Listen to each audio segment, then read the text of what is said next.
Hello मेरे शेरों और शनियों। तो बेटा आज हमारे साथ है सीए साइली लिमई मैम, जो कि फाउंडर है सक्सेस मंत्रा की, और पुणे में इनका सीए कोर्स के लिए बहुत ही बड़ा नाम है। तो सबसे पहले तो वेलकम मैम कि आप आज यहाँ पे आए हो। तो मैम मेरा सबसे पहला क्वेश्चन, मैं डायरेक्ट क्वेश्चन पे आ जाता हूँ कि 11th कॉमर्स के साथ क्या बच्चों को सीए फाउंडेशन की पढ़ाई स्टार्ट करनी चाहिए?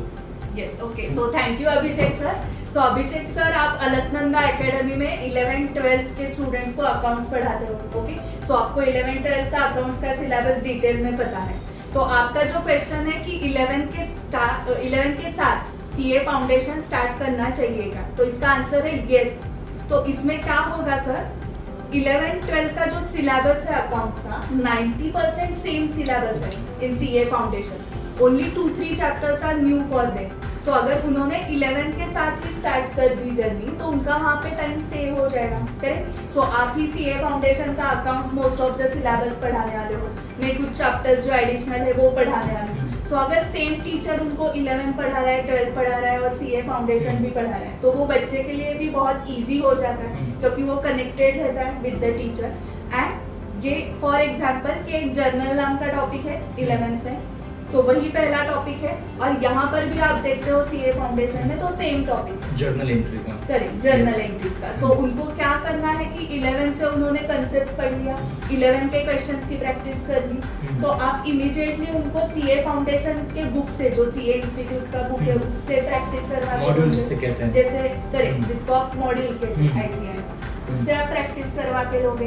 एंड देन पास्ट एग्जाम, और जो हम क्वेश्चन बैंक उनको देने वाले हैं जिसमें पास्ट एग्जाम क्वेश्चन है, आर्टिकल, तो वो भी प्रैक्टिस हो साइमल्टेनियसली करेंगे। सो अगर 11th में कंसेप्ट उनकी क्लियर हो चुकी है तो उनको सिर्फ क्या करना है, एडिशनल जो सीए इंस्टीट्यूट के क्वेश्चंस है उसकी सिर्फ प्रैक्टिस करनी है उनको। सो ये बहुत ही अच्छा होगा अगर स्टूडेंट का डिसाइडेड है कि सीए करना है तो आप 11 से ही स्टार्ट कर दो। यहाँ पे मैम चलो मुझे ये तो समझ में आ गया कि 11th के बच्चों को सीए फाउंडेशन देना चाहिए, पढ़ाई चालू कर देनी चाहिए। बहुत बार सेम क्वेश्चन पूछते बच्चे कि सर मैनेज कैसे करें, 11th की पढ़ाई कब मैनेज करें, फाउंडेशन की पढ़ाई कैसे मैनेज करें, क्लासेस कैसे मैनेज करें। और सर जैसे अभी नवंबर चालू हो चुका है, अभी उनकी एग्जाम आ जाएगी 11th की, फिर 12th चालू हो जाएगा, और 12th का साल तो बोर्ड का होता है। तो बहुत सारे पेरेंट्स भी हमें यहाँ पे पूछेंगे कि सर आप ये सब कुछ मिक्स क्यों कर रहे हो, पहले ये होने दो फिर सीए फाउंडेशन करते हैं। तो उसके ऊपर आपका क्या आंसर है? ओके, सो ये जो मैनेजमेंट है, सो अगर करेक्ट टाइम मैनेजमेंट अगर हमने स्टूडेंट्स को सिखाया कि इस टाइम पे आपको 11 के लिए टाइम देना है पढ़ाई के लिए, फिर सीए फाउंडेशन का आप साइमल्टेनियसली करोगे, क्योंकि बच्चों देखो कि 90% सिलेबस अगर सेम ही है तो मुझे सिर्फ क्या करना है, एडिशनल क्वेश्चन प्रैक्टिस करनी है। और टाइम मैनेजमेंट कैसे करना है उसका गाइडेंस सर मैं खुद उनको देने वाली हूँ कि 11 की पढ़ाई कितने टाइम करनी है। 11 का वो क्लास करेंगे, कॉलेज भी है तो वो करेंगे अगर कंपलसरी अटेंडेंस है तो, और उसके साथ 11 की पढ़ाई सेल्फ स्टडी, सीए फाउंडेशन की सेल्फ स्टडी, वो कितने आवर्स डेली करनी है, वो पूरा सेल्फ स्टडी का प्लान हम लगा के देने वाले हैं उनको। सो उनका टाइम मैनेजमेंट पूरा होने वाला है। 12th में उनका और लोड होगा, ऑब्वियसली बोर्ड एग्जाम्स है तो उसके भी प्रीलिम्स है, मॉक टेस्ट है, तो वहाँ पर हम वेकेशन कम रेगुलर बैच लेते हैं। आप अप्रैल से ही स्टार्ट करते हो, करेक्ट। सो मई में थोड़ा सा छुट्टी, लाइक अगेन देन जून में आप 12th स्टार्ट करते हो। सो 12th के लेक्चर्स होते ही हम थोड़ा टाइम उनको रुकवा के सीए फाउंडेशन के लेक्चर्स लेंगे एंड घर पे फिर उनको स्टडी करना है दोनों का। सो वो अच्छे से हमने मैनेजमेंट कर लिया ना तो उतना लोड नहीं आने वाला है। सर बहुत सारे स्टूडेंट्स ऐसे हैं जो गांव से आते हैं पुणे में, एंड देन उनकी जर्नी स्टार्ट होती है फॉर सीए फाउंडेशन, तो उनका 12th हुआ रहता है, 12th के बाद वो स्टार्ट करते हैं और वो मुझे आके बताते हैं कि मैम हमें पता ही नहीं था, किसी ने बताया ही नहीं, हमारे कॉलेज में या गांव में ये पता ही नहीं है कि 11 से हम पढ़ाई स्टार्ट कर सकते हैं सीए। अगर वो पता रहता तो हम भी में देते ना, मतलब बोर्ड एग्जाम्स मार्च में होती है, इमीडिएटली मई का एग्जाम दे सकते हैं, बट हमारा 12th हुआ, फिर रिजल्ट लगा जुलाई में, फिर हम पुणे में आ गए, फिर फाउंडेशन का 4 महीने क्लास किया, फिर एग्जाम दी, 6-7 महीने वो वेस्ट हो गए। करेक्ट। तो 6 मंथ्स पहले अगर आप सीए हो रहे हो and without taking a load, so आपको सर मैं बताती हूँ कि डेली आपको 1 आवर से लेके 1 आवर 30 मिनट्स ही देना है सीए फाउंडेशन की पढ़ाई के लिए। अगर 11 से स्टार्ट 11 करते से हो स्टार्ट किया ओके और यही सीए फाउंडेशन 12th के बाद करते हो तो 6 घंटे क्लासेस 6 घंटे की पढ़ाई करनी पड़ती अच्छा और फिर तब समझता है मैम ये तो सब 11 12th का ही था जी। तो तभी से स्टार्ट किया रहता हम्म। तो 6 मंथ्स हमारे सेव हो जाते। ओके सो मैं तो बोलूंगी अगर कोई कंफ्यूज भी है ना सर तो वो बैठे हम 10 डेज हम्म। उनको डेमो जी, लेक्चर जी। देने ही वाले तो 10 डेज बैठो सीए कोर्स में पैशन लग रही है क्या इंटरेस्ट आ रहा है क्या चेक करो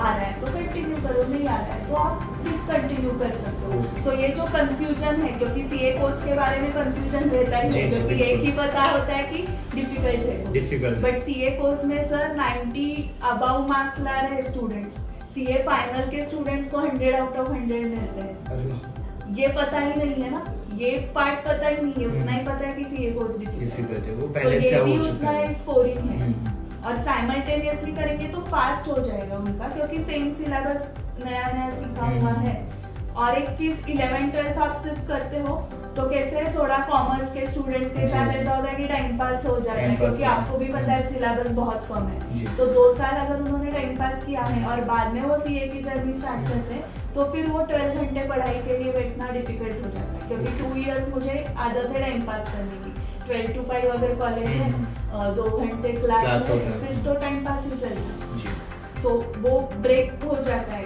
स्टडीज में हम्म। 10th में स्टडी की रहती है 11 जी, जी। 12 थोड़ा ब्रेक एंड देन अचानक से CA 12 आवर्स foundation की का स्टडी स्टार्ट study हो हो जाती है सो आई विल रिकमेंड कि आप 11 से ही स्टार्ट तो करो इन शॉर्ट जो मेरा क्वेश्चन था तो आपका आंसर ऐसा है कि अगर टाइम मैनेजमेंट प्रॉपर उनको पता हाँ, चल जाए हाँ। तो कोई भी चीज वो कर सकते हैं Correct। हॉबीज भी फॉलो कर सकते हैं वो करेक्ट बहुत सारी पढ़ाई भी हो सकती है हाँ, उनकी ओके सबसे इम्पोर्टेंट क्वेश्चन मैम मेरा कि जैसे कि सक्सेस मंत्रा का इतना बड़ा नाम है हम्म। और बेसिकली सीए कोर्स के लिए तो मतलब कुछ 2000 प्लस स्टूडेंट्स आपके पास सीए बन चुके हैं करेक्ट तो जो आपका जो मेन है कि टेस्ट सीरीज हम्म, जिसके लिए हम्म, आप बहुत ज्यादा फेमस हो हम्म, तो क्या वो स्टूडेंट्स को फ्री में मिलेगा क्या जो बच्चे अलकनंदा में 11 12 के लिए हाँ, हैं हाँ। ये मेरा सबसे मेन क्वेश्चन है okay okay so obviously sir अभी ये हमारा जॉइंट वेंचर है जी। अलकनंदा एकेडमी सक्सेस मंत्रा का कि 11 से ही हम सीए फाउंडेशन स्टार्ट करें तो पहले तो उनका topic wise test series start okay topic wise हाँ, और वो हम चेक करके देंगे हम्म। उसका 1-to-1 काउंसलिंग होगा Yes। तो जो सीए फाइनल के स्टूडेंट्स को मिलता है ना वो उसी लेवल का तो जो उनको- मेंटरशिप हम स्टूडेंट को Correct, देना चाहते हैं करेक्ट वो 11 के टाइम जब हम सीए फाउंडेशन स्टार्ट करेंगे हाँ। तभी टॉपिक वाइज टेस्ट सीरीज से उनको ये सब गाइडेंस मिलना है Okay। So paper setting will be done by chartered accountant उसका चेकिंग भी सीए की टीम ही करेगी जो मेरी टीम है सीए की वो चेक करेंगे 1-to-1 काउंसलिंग होगा पेपर कैसे लिखा जाता है सीए का वो भी गाइडेंस पहले उनको मिलेगा डायरेक्टली उनको क्वेश्चन पेपर आंसर्स नहीं दिए गए सो सक्सेस मंत्रा की जो क्वालिटी हाँ, है हाँ। जिसके लिए फेमस है फेमस है वही सब सर्विस उनको टॉपिक वाइज टेस्ट सीरीज के लिए मिलेंगे 11 12 सिलेबस कंप्लीट होगा तब टॉपिक वाइज टेस्ट सीरीज बाद में जब उनका मई 27 में एग्जाम जी, हाँ, अभी 11 के जो- बच्चों का मई 27 हाँ, में है। तो अप्रैल और मार्च अप्रैल जब वो 12th के बोर्ड एग्जाम्स देकर आ जाएंगे तब 50% के 2 होंगे okay 50% syllabus remaining 50% and then full syllabus के 2 टेस्ट ओके जो हम फाउंडेशन इंटर फाइनल का जैसे करवाते Okay। हैं वैसे ही फाउंडेशन का हम्म। उनको मिलेगा और इसके साथ साथ अभी 12th की भी टेस्ट सीरीज चालू जी, है जी। तो 12th के टेस्ट सीरीज में भी हम सेम सर्विस आप प्रोवाइड कर रहे हो जी। अलकनंदा एकेडमी में हाँ। कि फैकल्टीज खुद सुपरवाइज करती है पेपर सेट चेकिंग अभी फर्स्ट टेस्ट का रिजल्ट है तो उसमें आप काउंसलिंग भी जी, 1-to-1 जी। करने वाले हो पेरेंट्स को हम्म। बुला के सो वही लेवल का सब जी मैम चल रहा है। हमने ट्राई किया है इस साल पहली बार कि हम 12th की टेस्ट सीरीज हमने लॉन्च की है हाँ। और उसका पहला जो 50% सिलेबस है वो हो चुका है Correct। और रिमेनिंग 50% अगले महीने Correct। एंड जनवरी में 100% सिलेबस है Correct। और बहुत ही मैम अच्छा बच्चों ने लिखा है पेपर हाँ। मतलब जो मुझे लग रहा था कि उतना अच्छा नहीं लिखेंगे हाँ। लेकिन बहुत अच्छा लिखा है हाँ। 26 को रिजल्ट है उसका तो हाँ। बेसिकली मैम हम जो टॉपिक पे आ जाते हैं 11 एंड सीए फाउंडेशन के ऊपर तो जो मेरे क्वेश्चंस थे और बेसिकली मेरे क्वेश्चंस थे स्टूडेंट्स के क्वेश्चंस थे उन्होंने बस मुझे यहाँ पे आपके बिठाया parents के भी रहते यस हैं ये questions। तो आपने सारे क्वेश्चंस का प्रॉपर आंसर दे दिया है मुझे Yes। तो इसका मतलब ये बराबर है कि 11th का बच्चा सीए फाउंडेशन कोर्स की पढ़ाई 11th में ही कर सकता है Yes, ओके start कर सकते हैं। और मैम हम ऐसा सोच रहे थे क्या मंडे से हम सीए फाउंडेशन की बैच चालू कर दें हाँ यस Yes। तो इसका करना ही मतलब चाहिए। सीए फाउंडेशन की बैच 24 नवंबर से चालू हो Correct। जाएगी बच्चों Correct। और जो बच्चे 11th में हैं उनका जो टाइमिंग रहेगा तो आपका कोई भी मिसमैच नहीं होने वाला बेटा टाइमिंग। जो आपका 11th का क्लासेस होंगे उसके तुरंत बाद 4 से 5 ये 1 घंटा आपका अकाउंट्स का लेक्चर होगा। और जैसे कि मैम ने कहा कि हम दोनों आपको अकाउंट्स पढ़ाने वाले हैं, तो बेसिकली सबके लिए ऑल द बेस्ट। जो भी आपके और भी डाउट्स होंगे तो आप मुझे कमेंट्स में या फिर मैसेज करके बता सकते हो। आपको नंबर व्हाट्सएप जिसका भी चाहिए वो आपको यहाँ पे मिल जाएगा, और डिस्क्रिप्शन में बहुत सारे एड्रेस वगैरह होंगे, उस एड्रेस पे आके आप आपका जो भी रजिस्ट्रेशन है वो करवा सकते हो। यस सर, सो मुझे ये बोलना है कि अलकनंदा में जब स्टूडेंट आ जाएगा for 11th commerce admission, 11th-12th Alaknanda में हो जाएगा। सक्सेस मंत्रा में सीए फाउंडेशन की जर्नी स्टार्ट हो जाएगी। यहाँ पर इंटरमीडिएट भी है, फाइनल भी है, तो 11th में आने के बाद उसका एग्जिट चार्टर्ड अकाउंटेंट बन के ही है, और सीए होने के बाद जो प्लेसमेंट के लिए गाइडेंस लगता है वो भी हम सक्सेस देते हैं। मंत्रा। हाँ, सो एक 11th का स्टूडेंट आता है और चार्टर्ड सीए अकाउंटेंट बन के जाके विद जॉब Yes. सबसे इम्पोर्टेंट ये है कि जॉब CA करना है, बिजनेस करना है, प्रैक्टिस करनी है, सबके लिए सपोर्ट है। सबके लिए है। हाँ, सो हम एज अ फ्रेंड है उनके, so as a friend guide करेंगे, और उनके लिए जितना इम्पोर्टेंट है सीए होना, उनका जितना वो ड्रीम है वही ड्रीम हमारा रहेगा। Yes ma'am. तो यस, जैसे कि आप लोगों ने सुना कि आपका ड्रीम अभी सीए बनना था, तो आपसे ज्यादा ड्रीम हमारा है कि अभी आप लोग सीए बनो। ओके, चलो तो मिलते हैं बेटा एक नए वीडियो के साथ अगली बार। तो अभी के लिए जो भी डाउट्स होंगे आप मुझे बता सकते हो।